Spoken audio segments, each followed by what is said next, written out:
I've always hated spiders. My hatred is different. When I see one, the world narrows to a single point. It and me. The twitch of its legs, the glint of its bead-like eyes. I can't stand how quiet they are. Every spider I've ever killed, I've watched until the very last tremor stopped. But this one is different. It began 3 weeks ago in my apartment, a dim studio on the 5th floor, with peeling plaster and a single dusty lamp. I was brushing my teeth when I saw it on the bathroom mirror. Large, black. Its legs spread wide, as if it owned the glass. I froze, toothbrush hanging out of my mouth. Then it moved, slowly, casually, downward, almost taunting me. I lunged with a towel, but when I lifted it, the spider was gone. I searched for hours, turning over towels, shaking out sheets, dragging furniture away from the walls. Nothing. I guessed it had slipped out through the vent or into a crack, but even after I gave up, I couldn't stop checking corners. Every shadow seemed to twitch. Every tickle on my skin felt like legs. That night, I dreamed of it. A bloated body hanging over my bed, lowering on a thread with its legs stretching toward my face. I woke with a start, thrashing at the air, but the room was empty. The following nights it was the same. Dreams of legs crawling and of being wrapped tight.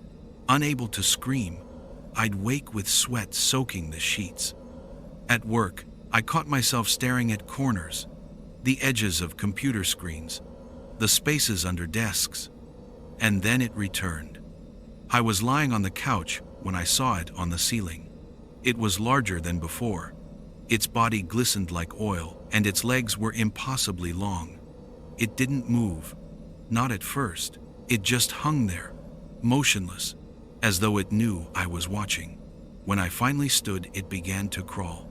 Not fast, not skittish, but steady, straight toward me. I grabbed a shoe and hurled it. The thing vanished into the shadows above the curtain rail. I tore the place apart again. Nothing. But after that night, I knew it wasn't just any spider. It was watching me. I started hearing clicks in the walls, a tiny rhythmic taps that came at night. I would shut off the television, hold my breath, and the sound would continue. Tick, tick, tick, like legs against plaster.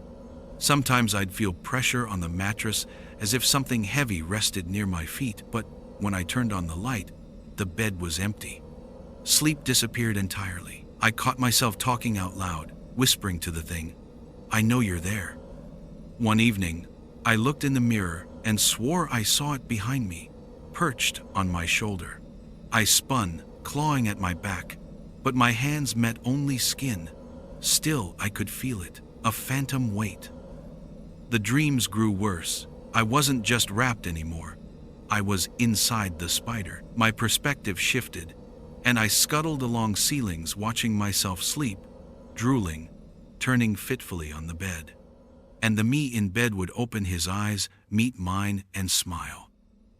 I started locking the bathroom door when I showered. It didn't matter. I'd still glimpse a shadow slip across the curtain. Once, I felt something brush against my ankle. I screamed, slipping on the tiles, tearing the curtain down. Nothing was there. The rational part of me kept trying to insist it was stress, sleep deprivation, hallucinations. But deep down, I knew better. This spider wasn't an insect. It was patient, intelligent. It wanted something. And last night, it finally revealed itself. I had given up on the couch and crawled into bed, trembling with exhaustion. The room was suffocatingly still. At some point, I drifted off. When I woke, the lamp was on, though I never remembered turning it on, and hanging directly above me, its body blotting out the light, was the spider. It was enormous now, bigger than a dog. Its legs dangled inches above my chest. I couldn't move. I couldn't breathe. My body was paralyzed, locked in that half-dream state where your mind is awake but your limbs are useless. I watched as it lowered, sliding down a thread until its body brushed my skin. Its legs pressed gently against my ribs, curling around me like a cage. I felt each hair, each delicate tap. My heart slammed so violently I thought it would burst. The spider's face loomed near mine, mandibles shifting, dripping with strands of silk. The room collapsed around me. My body convulsed, my throat straining for a scream that never came. I felt silk tightening, winding around me, sticky threads pulling at my skin. My chest compressed, my arms pinning to my sides. It wrapped me faster than thought, and I felt myself sinking, not into the mattress, but somewhere deeper, darker, as though the web stretched beyond the walls, into an endless void. And here I am now. I don't know if I ever woke. My apartment is gone. All I see is the web, endless strands stretching into blackness, vibrating with the movements of things I can't see. I am bound, every inch of me cocooned, and through the silk I can hear the faint, wet chewing of something close by. And the worst part isn't that it's going to eat me. It's that I feel myself becoming it. I woke up this morning to a sharp stabbing pain in my hand. At first I thought it was a cramp, maybe a muscle spasm, but then I saw a tiny black dot near the base of my thumb, quivering as if it had a heartbeat of its own. I poked at it and it moved, fast. Not like a muscle, like it was alive. I screamed. By the time I tore the covers off and leapt out of bed, the dot had grown. My skin had split in jagged lines, and thin black legs were curling outward from the wound. 8 of them, jointed and twitching. They were mine, part of my hand, yet moving with a life I could feel crawling into my veins. I tried to shake them off. Panic made me stumble to the mirror. What stared back was already wrong. My palms were no longer human. They were black and segmented, tipped with delicate curved claws. The sensation was worse than the sight. I could feel the movement inside me, muscles and sinew rearranging themselves. My fingers twitched independently, scraping against the tiles with a soft click. Then my jaw hurt. The bones were stretching. My teeth shifted, splitting into small fangs. A wet metallic taste filled my mouth. I gagged, trying to scream, but the scream turned into a hiss. My voice, my human voice, was gone, replaced with something that vibrated along the silk threads forming inside my chest. I fell, but my legs bent wrong, my knees folding backward as my spine lengthened. I could feel my bones cracking, sliding, reshaping. Every movement made me squeamish, but I couldn't stop. I tried to clutch my head, but my hands, now 8-legged appendages, scuttled along the floor on their own. I watched my torso in the mirror. Black legs sprouted from my shoulders, long and thin, and silk glands pumped through my veins, coating my arms in sticky threads. My stomach throbbed as digestive organs shifted unnaturally. I realized somewhere deep that I was no longer just transforming, I was becoming a predator. Time slipped.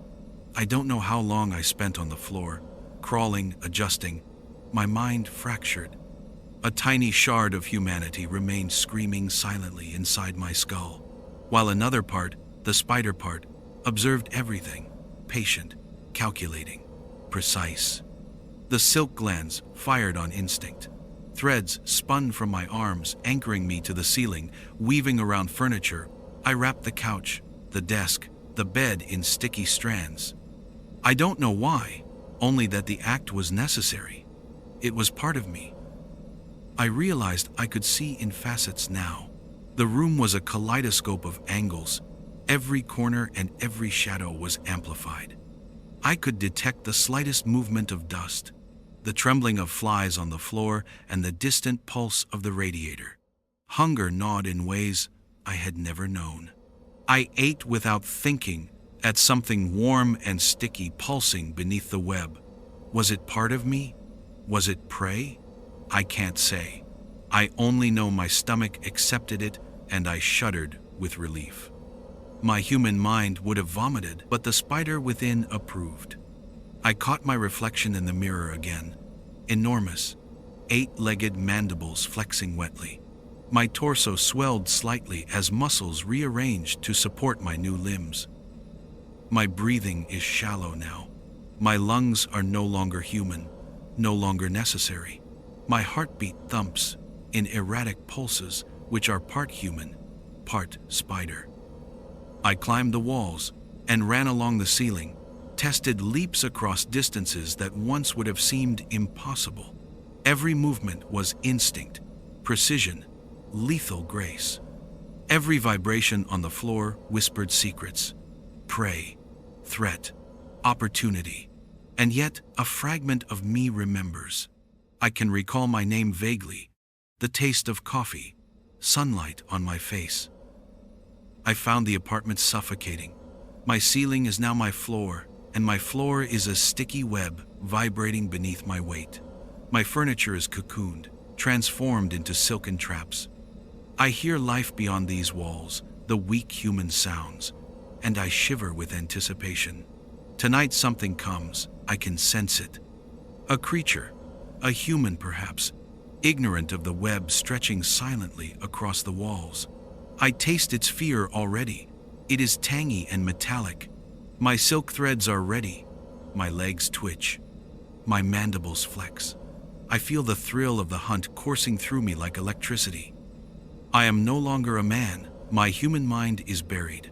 I am 8-legged, patient, perfect. I am the predator. I am the web. I am the spider in every nightmare. And soon, my prey will know me. I've always been wary of forests. Even the small ones, with their polite trails and welcoming sunlight, made my skin itch in ways I could never explain. Tonight, however, I had no choice. I had to escape the city, escape the walls, escape the noise that clawed at my mind. I told myself I was seeking peace or clarity, something pure, but the forest didn't promise peace. From the moment I stepped onto the dirt path, the trees seemed to lean closer, their long black fingers twisting toward me in shadows that danced with some terrible intent. It started with the sound, a soft, irregular scratching from somewhere high above me. At first, I thought it was just wind rustling dry leaves.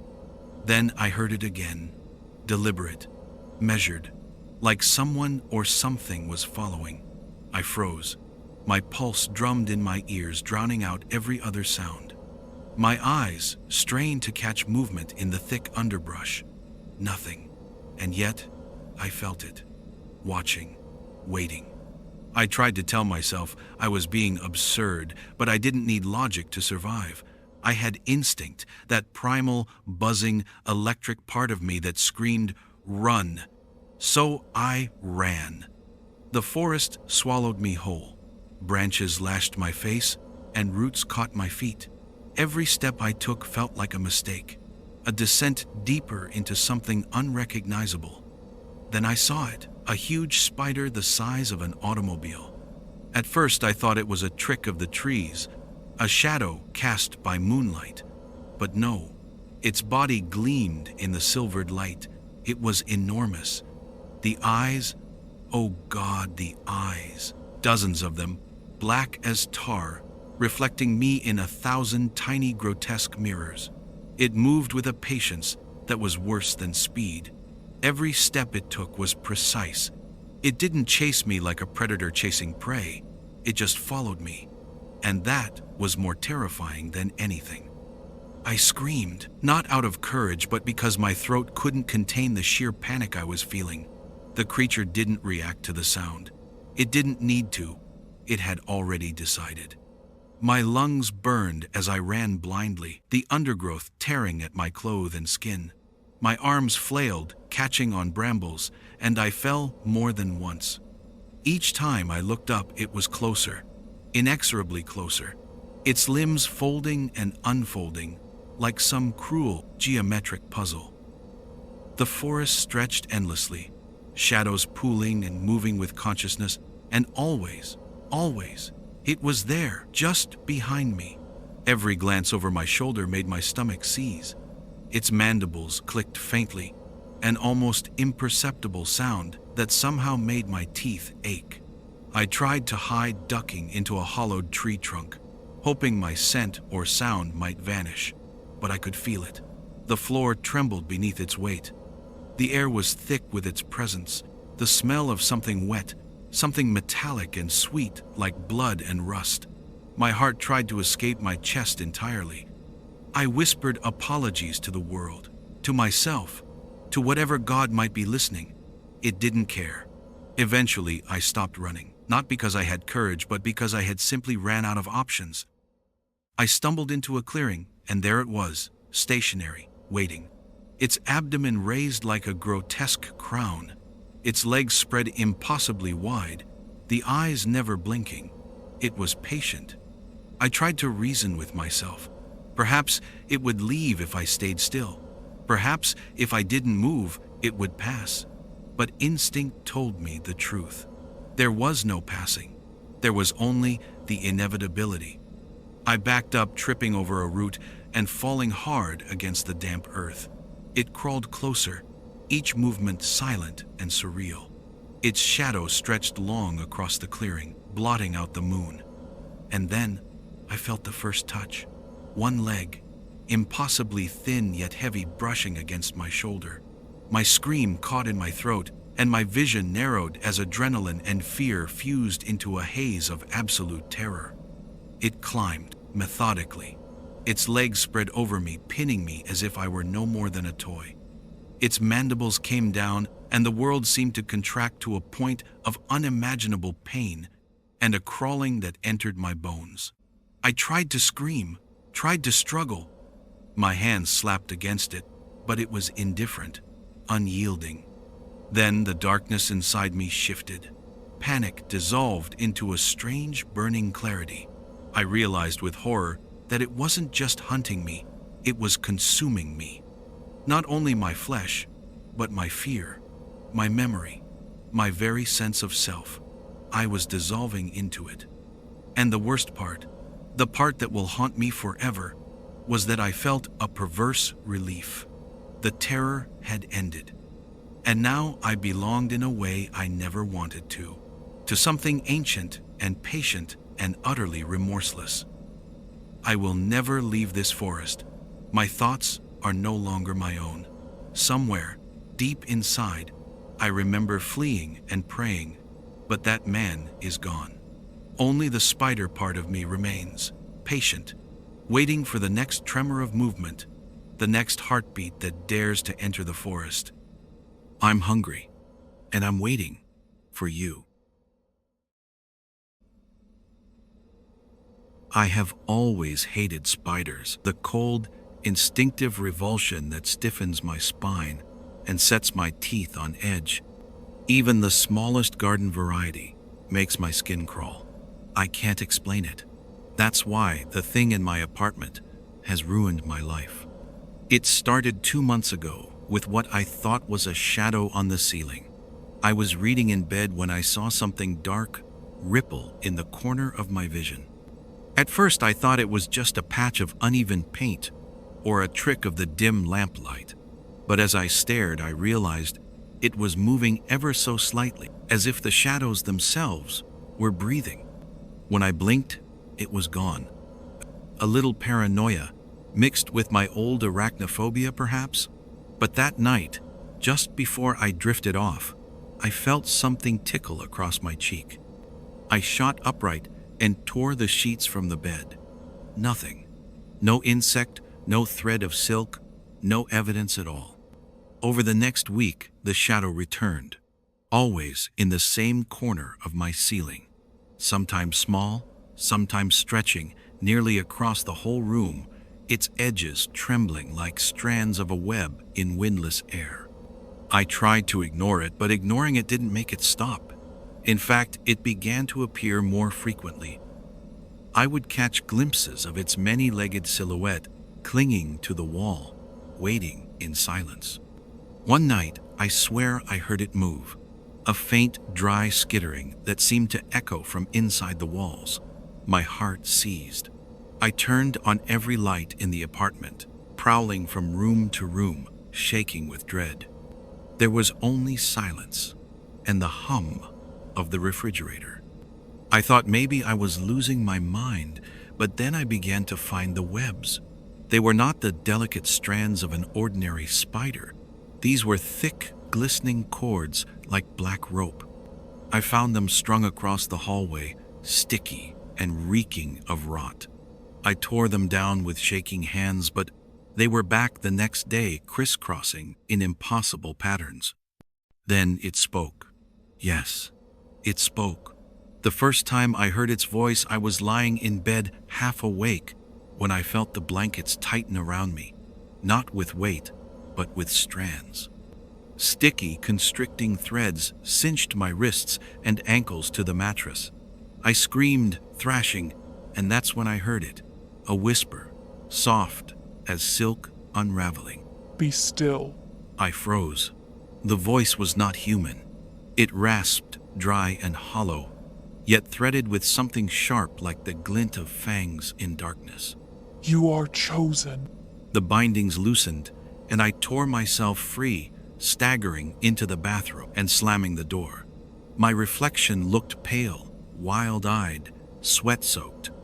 Behind me, faint strands dangled from my shoulders like trailing threads. From then on, the whisper followed me. At first, only in the silence of night, then in every quiet space. Be still. You are chosen. The web waits. I began to notice changes in myself. My fingers twitched, restless. My appetite dwindled until I could stomach only raw, stringy meat. My dreams filled with visions of vast, infinite webs stretching across a black void glistening with dew made of stars. And always in the center, a shape too large to comprehend, a spider whose legs spanned galaxies. I woke from these dreams with strands in my mouth. I should have left the apartment, but the thing didn't want me to leave. Every time I tried, I would find the door sealed shut with glistening cords, thick and endless. I hacked at them with knives. They reformed within minutes, stronger than before. I was trapped. Days blurred. The webs grew denser, filling corners, draping the walls, muffling sound. The smell of rot thickened, sweet and nauseating. I barely recognized my own home anymore. It had become a nest. Last night, it descended. I heard the skittering first, vibrating the walls. The ceiling seemed to split open, and from the crack, limbs unfolded. Long, jointed legs bristling with black hair reaching down like the fingers of a god. The body that followed was immense, its surface rippling as if things moved beneath its shell. Its eyes, dozens of them, opened all at once, glowing with a wet, pale light that fixed on me. It lowered its head, mandibles clicking in a slow rhythm. Threads spooled from its mouth, looping around me with terrible precision, binding my arms to my sides, my legs together, my throat. I felt the sticky silk seep into my skin like venom sinking into my veins. The voice came again. It filled the room, reverberating inside my skull. Be still. You are chosen. The web waits.